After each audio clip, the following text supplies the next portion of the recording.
ایمان کی کمال کی مثال دیکھنا ہے تو کربلا کے میدان میں کون کون سی آزمائشیں تھی. بھوک کی بھی آزمائش ہے، پیاس کی بھی آزمائش ہے، جان کی بھی آزمائش ہے، خوف کی بھی آزمائش ہے. سب چیزیں ایک ساتھ کربلا کے میدان میں آئی. رسول اللہ کے گھرانے پر، اہل بیت پر وہ کیسا عظیم امتحان تھا جب وہ 72 لوگوں کا 82 لوگوں کا قافلہ بھوک اور پیاس سے جوجھ رہا ہو، 3 دن سے ان کے اوپر کھانا اور پانی بند ہو، اور ان شہزادوں کے ایمان میں ذرا برابر بھی فرق نہیں آتا. نہ ان کے ایمان میں، نہ حوصلے میں، نہ ہمت میں فرق آتا ہے. 3 دن کے بھوکے اور پیاسے باطل سے نپٹنے کے لیے کس طرح سے کمر بستہ ہے.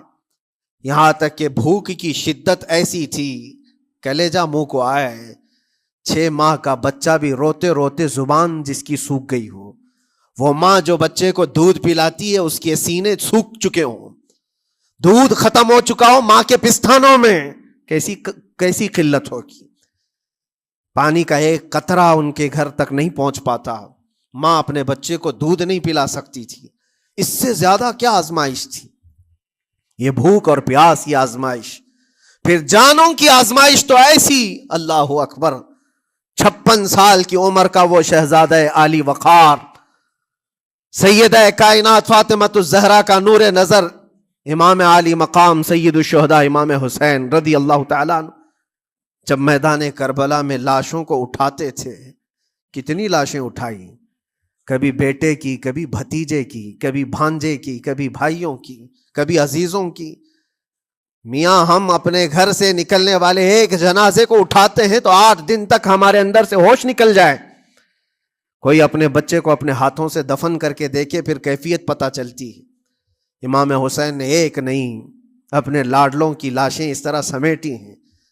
ان کے جوان بیٹے علی اکبر کو جب شہید کر کے گھوڑے دوڑائے گئے تھے جسم کے اوپر سے، ٹکڑے الگ ہو چکے تھے، اس کو سمیٹتے ہوئے کون بیٹھا ہے؟ رسول اللہ کا نواسا. اور 6 ماہ کے بچے کو ہاتھ کے اندر ظالموں نے تیر سے ایسا مارا تھا کہ حلقوم پہ چلا گیا ہو. اور 6 ماہ کے علی اصغر کا خون جب امام حسین کے چہرے پر اچھل جاتا ہو، کسی باپ کے ہاتھ میں بیٹا وفات کر جائے اور پھر وہ لے کر کے خیمے میں آئے اور ادھر سے بلکتی ہوئی ماؤں کو اور بہنوں کو بھی دیکھے، ان میں بھی صبر کی تلقین دے. کبھی کبھار میں سوچتا ہوں اللہ یہ کیسے امتحانات سے گزرا تھا فاطمہ کا لال، کیسے امتحانات سے.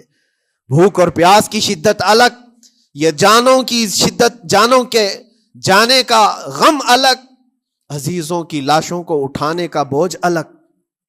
پھر اس پر 22,000 کا لشکر جرار سامنے، اس کا خوف لوگوں کے اوپر ڈالا جا رہا ہے.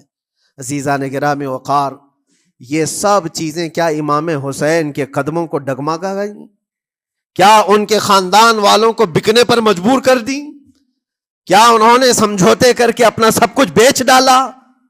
ایک خیمے کا بچہ بھی، خیمے کا ایک بچہ بھی امام حسین کا نکل کر کے آیا ہو تو مجھے تاریخ بتا دو. بلکہ تاریخ تو آج یہ کہتی ہے، سرداد نہ داد دست در دست یزید، حقا کے بنائے لا الہ است حسین. سر دے دیا مگر ہاتھ یزید کے ہاتھ میں نہیں دیا.